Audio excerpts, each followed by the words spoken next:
Welcome to Chirala local channel. August 22 ఈ date చాలా మందికి ఒక పండగ రోజు. ఆ చాలా మంది ఎవరు అంటే ఈ ప్రపంచంలోనే ఓ ప్రత్యేకమైన వర్గం. కులాలకి మతాలకి అతీతమైనది ఆ వర్గం. ఆ వర్గానికి ఓ పేరుంది, మెగా వర్గం.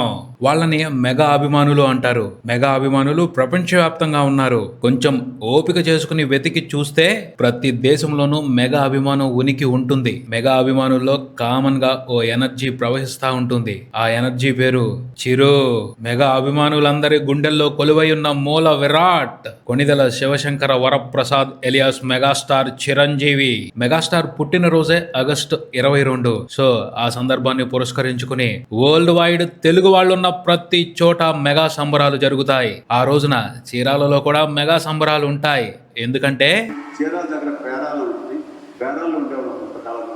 మెగాస్టార్తో చీరాలకు పేరాలకు చీరాల ప్రాంత ప్రజలకు ఓ అవినాభావ సంబంధం ఉంది. చిరంజీవి పేరాలలో ఉన్నారు. పేరాల్లో మాజీ మంత్రివర్యులు వడ్డే నాగేశ్వరరావు గారి వీధిలో వడ్డే నాగేశ్వరరావు గారి ఇంట్లోనే అద్దెకు ఉండేవారు. పేరాలలో మెగాస్టార్ కుటుంబం నివసించిన ఇల్లు ఇప్పటికీ ఉంది.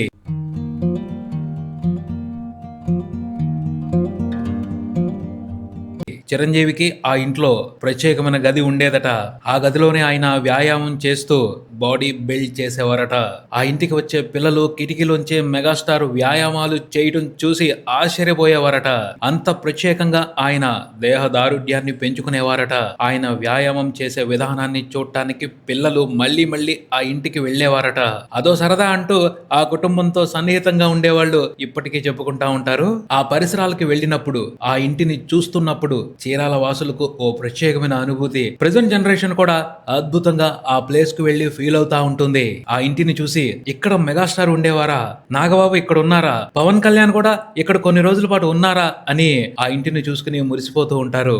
మెగాస్టార్ తమ్ముడు నాగబాబు, ఆయన చెల్లెళ్ళు ఈ ఇంటి నుండి దగ్గరలో ఉన్న స్కూల్ కి వెళ్లి చదువుకున్నారని చెప్తా ఉంటారు ఇక్కడి లోకల్స్. ఈ మధ్య కాలం వరకు ఆ ఇంట్లో ఎవరో ఒకరు ఉండేవాళ్ళు. కొంతకాలంగా సరిగ్గా ఆలనా పాలన ఉండట్లేదు ఆ ఇంటికి సంబంధించి. మెగాస్టార్ కుటుంబం ఉన్నప్పటికీ ఇప్పటికీ ఆ ఇంట్లో పెద్ద మార్పులు ఏమీ జరగలేదు. ప్రస్తుతం ఆ ఇల్లు పెద్దగా ఎవరికి అవసరం లేకపోయి ఉండొచ్చు, కానీ మెగాస్టార్ కి సంబంధించి చీరాలలో ఆ ఇల్లు ఓ చారిత్రాత్మక గుర్తు. చీరాల ప్రజలు మర్చిపోలేని జ్ఞాపకం. చిరంజీవి చీరాలలో చదువుకున్నారు. ఆ టైంలో ఆయనతో ఆయన ఫ్యామిలీతో సన్నిహితంగా మెలిగే అదృష్టం దక్కిన వాళ్ళు ఆ జ్ఞాపకాల గురించి పరవశించి మైమరిచిపోతూ గొప్పగా చెప్పుకుంటూ ఉంటారు. మెగాస్టార్ సినిమా ప్రయత్నాలు చీరాల నుండే మొదలు పెట్టారు అని ఇక్కడ వాళ్ళు ఆనందంగా చెప్తా ఉంటారు. చీరాల్లో ఉన్న స్టూడియోల్లోనే ఫోటోలు దిగి సినిమా ఇండస్ట్రీకి మెగాస్టార్ పంపించేవాళ్ళు అని అతిశయోక్తో నిజమో చెప్పుకుంటాం అయితే చెప్పుకుంటా ఉంటారు. చీరాల రోడ్ల మీద మెగాస్టార్ హిప్పీ క్రాఫ్ట్ తో టక్ చేసుకుని బుల్లెట్ మీద వెళ్తా ఉంటుంటే ఆన్ స్క్రీన్ మీద కాదు, రియల్ గా మెగా హీరోయిజాన్ని చూసి ముచ్చట పడేవాళ్ళట చీరాల జనం. ప్రత్యేకమైన లుక్ తో కనిపించే చిరంజీవిని చూసి హీరోలా ఉన్నాడే అని అందరూ మాట్లాడుకునేవారట.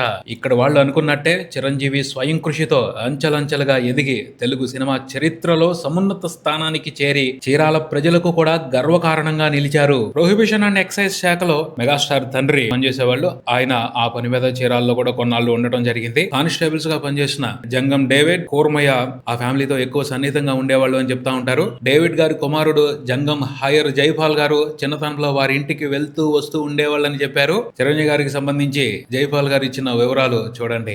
మెగా అభిమానులకు, ఆంధ్ర ప్రజానీకానికి, భారతదేశ ప్రజానీకానికి అందరూ కూడా ఆగస్టు 22వ తారీఖున ఒక వేగుచుక్క లాంటి మెగాస్టార్ మన ఆంధ్ర రాష్ట్రంలో జన్మించి ప్రస్తుతం ఆంధ్ర రాష్ట్రంలోనే కాకుండా భారతదేశం మొత్తం కూడా ప్రపంచ దేశాల్లో మరి ఒక ప్రత్యేకమైనటువంటి మెగాస్టార్ బ్రాండ్ గా ఉన్నటువంటి చిరంజీవి గారికి ఆగస్టు 22వ తారీఖున వారికి ప్రత్యేకంగా జన్మదిన శుభాకాంక్షలు తెలియపరుస్తూ చీరాలలో మరి చిరంజీవి గారు వారి తండ్రి గారు కొణిదెల వెంకటరామయ్య గారు పనిచేసినటువంటి సందర్భంలో ఎస్ఐగా మరి మా నాన్నగారు జంగం డేవిడ్ గారని ప్రొహిబిషన్ అండ్ ఎక్సైజ్ శాఖలో కానిస్టేబుల్ గా పనిచేస్తూ చీరాలలో మరి వారు పేరాల ప్రాంతంలో మాజీ మంత్రివర్యులైనటువంటి శ్రీ వడ్డీ నాగేశ్వరరావు గారు మరి వారి యొక్క గృహంలో అద్దెకు ఉన్నటువంటి పరిస్థితులు పేరాల్లో ప్రజానీకానికి అందరూ కూడా జగమెరిగిన సత్యము. మరి చిరంజీవి గారు డిగ్రీ చేసినటువంటి అనంతరము వారి చీరాలలోనే ఫోటోలను మరి తీయించుకొని స్టూడియోల్లో మరి వాటిని కూడా మరి వారి సినీ రంగ ప్రవేశంలో ఉపయోగపడినటువంటి సంఘటనలు కూడా మనం తెలిసినటువంటి అంశాలే. ఆ టైంలో మేము ఏదైనా మా నాన్నగారితో ఏదైనా పని ఉన్నప్పుడు కానీ స్కూల్స్కి వెళ్ళేటప్పుడు మా ఇల్లు వాళ్ళ ఇల్లు దగ్గరగా ఉండటం వల్ల వారికి మేము అనేకమైనటువంటి మాకు మునగ చెట్లు ఉండేవి. ఆ రోజు మునక్కాయలు కానివ్వండి, లేదా పాలు పెరుగు పచ్చళ్ళు గాని మేము మా అమ్మగారు ఇస్తా ఉంటే మరి అధికారి కాబట్టి మా పై ఆఫీసర్ కాబట్టి వారికి మా నాన్నగారికి తీసుకెళ్లి వారికి అందివ్వటం జరుగుతూ ఉండేది.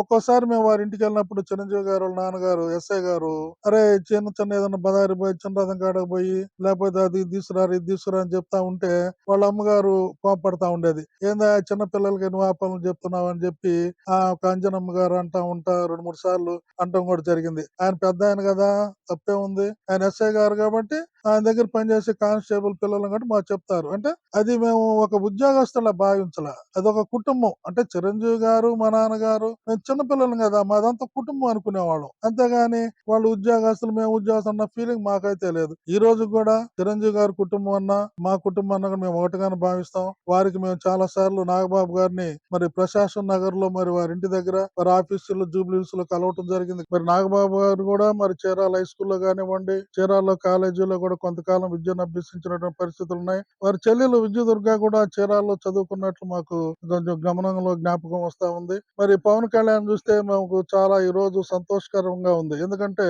ఆనాటి బాలుడు చిన్నారి అయినటువంటి పవన్ కళ్యాణ్ బాబు మరి ఈ రోజు రాష్ట్ర రాజకీయాల్లో మరి ఒక ప్రత్యేకమైనటువంటి ముద్రను ఏర్పాటు చేసుకొని ఒక భారతదేశ ప్రధాని తోటి కూడా మెప్పు పొంది మరి భారతదేశ ప్రజలందరిలో కూడా ఒక ప్రత్యేకమైనటువంటి ఒక పవర్ స్టార్ గా గుర్తింపు తీసుకొని తన యొక్క ప్రతి సినిమాలో కూడా ఒక సామాజిక అంశాన్ని ఒక స్పందిస్తూ మరి వాటిపై మరి యువతరానికి ఒక ఉత్తేజాన్ని నింపినటువంటి పవన్ కళ్యాణ్ బాబు గారు. మరి వెంకటరామ గారి ఫ్యామిలీ మరి వడ్నాశ్వర బజార్ లో ఉన్నప్పుడు మరి చిరంజీవి అన్నయ్య గారు నా స్టైలిష్ గా ఇన్సర్ట్ చేయటం, మరి ఈ రోజుల్లో యూత్ కి చాలా మందికి ఇన్సర్ట్ చేయటం అంటే టచ్ చేయటం అంటే బహుశా అలవాటు లేకపోవచ్చు, తెలియకపోవచ్చు. అదే విధంగా ఇంట్లో ప్రతినిత్యం ఆ రోజుల్లో ఈ యొక్క వ్యాయామానికి సంబంధించినటువంటి ప్రత్యేకమైనటువంటి ఒక సాధన ఉండేది. మన యూట్యూబ్ లో గానీ గూగుల్లో గానీ సెర్చ్ చేస్తే తెలుస్తుంది. దాని పేరు బుల్ వర్కర్. అలాంటి బుల్ వర్కర్ ని చిరంజీవి అని ఆ రూమ్ లో కూర్చొని చేస్తా ఉంటే మేము మా నాన్నగారి కోసం అక్కడికి వెళ్ళినప్పుడు ఆయన చూస్తా ఉండేవాళ్ళు కిటికీల్లో నుంచి దూరంగా, అతనికి తెలియకుండానే. ఆ బుల్ వర్కర్ ఎక్సర్సైజ్ ఆయన చేసేటప్పుడు ఆయన యొక్క శరీర సౌష్ఠవం ఎట్లా ఉంటదంటే ఒక మంచి బాడీ బిల్డర్ పాశ్చర్, అంటే శరీరం ఏ విధంగా అవయవాలు ఏ విధంగా ఉండాలో ఆ విధంగా ప్రతి ఒక్క అవయవాన్ని కూడా ఆయన సినీ ఫీల్డ్ కి ముందుగానే మరి తీర్చిదిద్దుకున్నటువంటి పరిస్థితులు మనకున్నాయి. అందువలనే అతని యొక్క డాన్స్ మూమెంట్స్ కానివ్వండి, అతని యొక్క నటన వైశాల్యం కానివ్వండి, ప్రతి ఒక్క అవయవం కూడా కదలటం వల్లనే అతను ఒక ప్రత్యేకమైనటువంటి డాన్సర్ గా 1970 నుంచి 80 దశకంలో గాని 80 నుంచి 90 దశకంలో గాని యువతరాన్ని ఉర్రూతలూగించినటువంటి ఆయన యొక్క చరిత్రను మనం గమనించదగినటువంటి అంశం. చీరాలలో ఉన్నప్పుడు వారి యొక్క అలవాట్లు ఏ విధంగా ఉన్నాయంటే చీరాలలోనే అతను ఒక బుల్లెట్ మీద, ఎర్ర బుల్లెట్ ఉండేది వెంకటరామయ్య ఎస్ఐ గారికి. ఆ బుల్లెట్ మీద అతను చక్క కూర్చొని వెళ్తా ఉంటే ఆ హిప్పీ స్టైల్ క్రాప్స్ గాని అవన్నీ చూసుకుంటే ఏదో ఇతనేందో హీరో లాగా ఉన్నాడు. ఎవరైనా ఒక మంచి ఫిజికల్ ఫిట్నెస్ ఉన్నవాడిని కానీ చూసారంటే అరే అతను హీరో లాగా ఉన్నాడు అనేవాడు. వెంకటరామయ్య గారు వాళ్ళ అబ్బాయి, ఎస్ఐ గారు అబ్బాయి చిరంజీవి హీరో లాగా ఉన్నాడు అనేవాడు. మా ఇంట్లో అయితే మా నాన్నగారు డ్యూటీ నుంచి వచ్చిన దగ్గర నుంచి మళ్ళా కనీసం ప్రతిరోజు ఒక అరగంట వెంకటరామయ్య గారి గురించి గాని, వారి కుటుంబంలో చిరంజీవి అన్నయ్య గారి గురించి గాని, వారి కుటుంబ సభ్యులు గారి గురించి గాని మాకు చెప్పందే మాకు దినచర్యలో అది ఒక భాగం అయిపోయింది అనమాట. మంచి గుణాలు ఎక్కడి నుంచి వచ్చినాయి అనేటువంటిది కనుక మనం ఆలోచించిన చేసినట్లయితే తల్లి నుంచి దైవభక్తి, మరి మంచితనము, ఒక క్రమశిక్షణ, సమానత్వం అనేటువంటిది వెంకటరామయ్య గారిలో ఉన్నటువంటి ఆ యొక్క క్రమశిక్షణ, సహాయ సహకారాలు అందించడంలో చిరంజీవి గారు మరి వారి తల్లిని తండ్రిని స్ఫూర్తిగా తీసుకొని వారు అంచెలంచెలుగా ఎదిగి ఈ రోజు ఒక భారతదేశంలోనే ఒక మెగాస్టార్ గా ప్రపంచంలో మరి ఎంతో మంది లక్షల కోట్ల మంది అభిమానులు సంపాదించుకొని నూతన శకారంభానికి నాంది పలికినటువంటి చిరంజీవి గారు మరెన్నో సంవత్సరాలు జీవించి మరెన్నో కొత్త కొత్త ప్రయోగాలు చేస్తూ మెగా ఫ్యామిలీకి ఒక ప్రత్యేకమైనటువంటి చరిత్ర సృష్టించుకొని మరెన్నో నూతన సంవత్సరాలు జన్మదినాలు జరుపుకోవాలని చెప్పి మరి చిరంజీవి గారి కుటుంబానికి సన్నిహితమైనటువంటి మా నాన్నగారు జంగం డేవిడ్ గారి కుటుంబం తరపున మా excise state prohibition and excise శాఖ సిబ్బంది అందరి తరపున కూడా మరి వారికి ధన్యవాదాలు, జన్మదిన శుభాకాంక్షలు తెలియపరచు. Many happy returns of the day. జై చిరంజీవ. నా పేరు మామిడాల శ్రీనివాసరావు, రాష్ట్ర చిరంజీవి యువత ఉపాధ్యక్షుడు. మా అన్నయ్య మా ఆరాధ్య దైవం మెగాస్టార్ పద్మవిభూషణ్ చిరంజీవి గారి 69వ జన్మదిన శుభాకాంక్షలతో ముందుగా అందరికి శుభాకాంక్షలు. అలానే గత 30 సంవత్సరాల నుంచి కూడా ప్రతి సంవత్సరం కూడా రక్తదాన శిబిరాలు, అన్నదాన కార్యక్రమం, మొక్కలు నాటే కార్యక్రమం చేస్తున్నాము. గత 30 సంవత్సరాల నుంచి కూడా చిరంజీవి అభిమానిగా ఉంటున్నాను.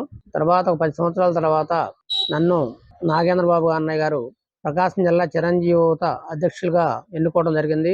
ప్రకాశం జిల్లా చిరంజీవి యువత అధ్యక్షులుగా నేను 9 సంవత్సరాలు చేశాను. ఆ 9 సంవత్సరాలు కూడా ఎన్నో సేవా కార్యక్రమాలు చేశాము. తర్వాత చిరంజీవి గారు అన్నయ్య తోటి కార్గిల్ ముతవీరులో దిగినప్పుడు మేము అందరం కూడా అభిమానులు సహాయార్థం కూడా మేము కలెక్షన్స్ చేశాము. ముందుగా స్టార్టింగ్ గా నేనే 10,000 రూపాయలు చెక్ తీసుకెళ్లాను. ఆ రోజు ఆ ర్యాలీ ఉంటే ఆ రోజు అన్నయ్య చాలా మెచ్చుకున్నాడు. 10,000 రూపాయలు చెక్ అందరూ కూడా అభిమానులు అందరూ కలిపి కూడా మొత్తం అమౌంట్ వసూలు చేసి భారత రాష్ట్రపతి గారికి ఇవ్వడం జరిగింది. అలానే చిరంజీవి గారితో ఎన్నో సార్లు కలవడం జరిగింది. ఎన్నో రక్తదాన శిబిరాలు ఏర్పాటు చేశాము. ప్రతి సంవత్సరం ఒకసారి 2 సార్లు కూడా అన్నయ్య చిరంజీవి గారితో కలవడం జరిగింది. అలానే ప్రతి సినిమా రిలీజ్ అప్పుడు ఎంతో పండగ వాతావరణం ఉండేది మాకు.